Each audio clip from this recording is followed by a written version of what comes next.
L'éléphant. Comme l'éléphant sur le champ de bataille endure la flèche jaillie de l'arc, de même supporterai-je patiemment l'injure.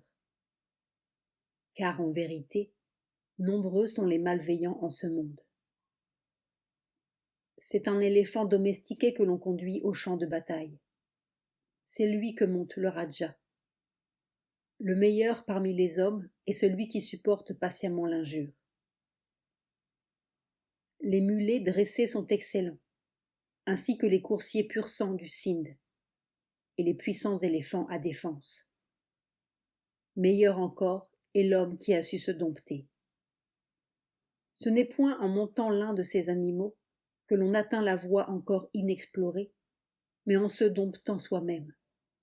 On s'y rendra avec la maîtrise acquise. À l'époque du Rut, on parvient difficilement à maîtriser le puissant éléphant d'Amapalako.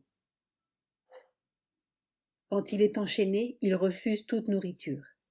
Il n'aspire qu'à redevenir un éléphant de la forêt. Quand un homme est feignant, glouton, et ne pense qu'à dormir et à rouler sa boue de ci, de là, comme un gros porc qui s'engraisse de détritus, ce pauvre insensé est appelé à renaître, encore et encore. Autrefois, ce mental errait à son gré, d'objet en objet, et aussi longtemps qu'il lui plaisait. Mais aujourd'hui, je le maîtriserai complètement, comme le cornac maîtrise de son aiguillon l'éléphant en rut. Réjouissez-vous en étant diligent. Surveillez bien votre mental. Dégagez-vous du cloaque du mal comme le fait l'éléphant embourbé dans un marécage. Si pour ami, vous trouvez un compagnon prudent, qui mène une vie convenable, intelligent et maître de soi, n'hésitez pas à vous mettre en route avec lui et à surmonter tous les obstacles.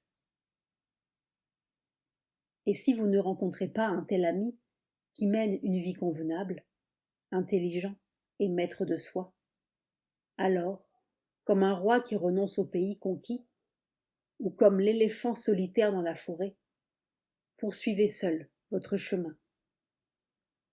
Mieux vaut vivre seul, car on ne peut prendre l'insensé pour compagnon. Mieux vaut vivre seul et ne pas faire de mal, indépendant, comme l'éléphant à travers la jungle. Il est bon d'avoir des amis lorsqu'on en a besoin.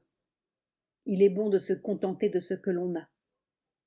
Il est bon, à l'heure de la mort, d'avoir acquis des mérites. Il est bon de pouvoir laisser tout chagrin derrière soi.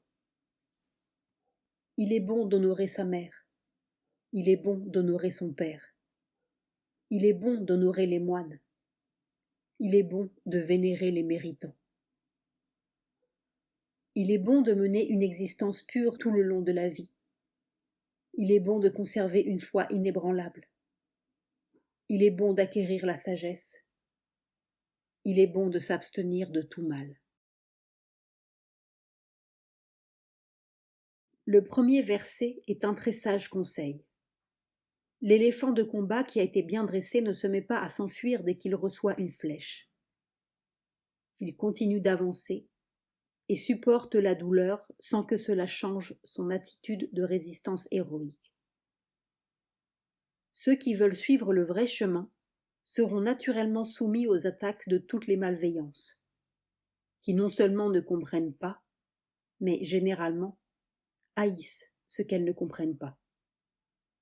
Si vous êtes ennuyé, chagrin, même découragé par toutes les sottises malveillantes que les gens diront de vous, vous ne pourrez pas avancer beaucoup sur le chemin. Et ces choses viennent à vous, non parce que vous êtes malchanceux ou que votre sort n'est pas heureux, mais tout au contraire parce que la conscience et la grâce divine prennent au sérieux votre résolution et laissent les circonstances être les pierres de touche sur le chemin, pour voir si votre résolution est sincère et si vous êtes assez fort pour faire face aux difficultés. Par conséquent, si quelqu'un se moque de vous ou dit quelque chose qui n'est pas très bienveillant, la première chose à faire est de regarder au-dedans de soi quelle est la faiblesse ou l'imperfection qui a permis qu'une chose pareille se produise.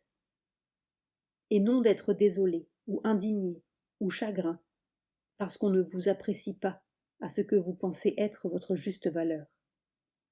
Au contraire, il faut remercier la grâce divine de vous faire toucher du doigt la faiblesse ou l'imperfection ou la déformation que vous devez rectifier. Ainsi, au lieu d'être malheureux, vous pouvez être pleinement satisfait et tirer avantage, un grand avantage, du mal que l'on voulait vous faire. D'ailleurs, si vous voulez vraiment suivre la voie et faire le yoga, il ne faut pas le faire pour qu'on vous apprécie et vous honore. Il faut le faire parce que c'est un besoin impérieux de votre être, et parce que vous ne pouvez être heureux que de cette manière-là. Qu'on vous apprécie ou ne vous apprécie pas, cela n'a absolument aucune espèce d'importance. Vous pouvez d'avance dire que plus vous serez loin de l'homme ordinaire, étranger à la manière d'être ordinaire, moins on vous appréciera, tout naturellement, parce qu'on ne vous comprendra pas. Et je le répète, cela n'a aucune espèce d'importance. La vraie sincérité, c'est d'avancer sur le chemin parce que vous ne pouvez pas faire autrement, de vous consacrer à la vie divine parce que vous ne pouvez pas faire autrement. C'est d'essayer de transformer votre être et de surgir dans la lumière parce que vous ne pouvez pas faire autrement, parce que c'est la raison d'être de votre vie. Quand c'est comme cela, vous pouvez être certain que vous êtes sur le droit chemin. 1er août 1958.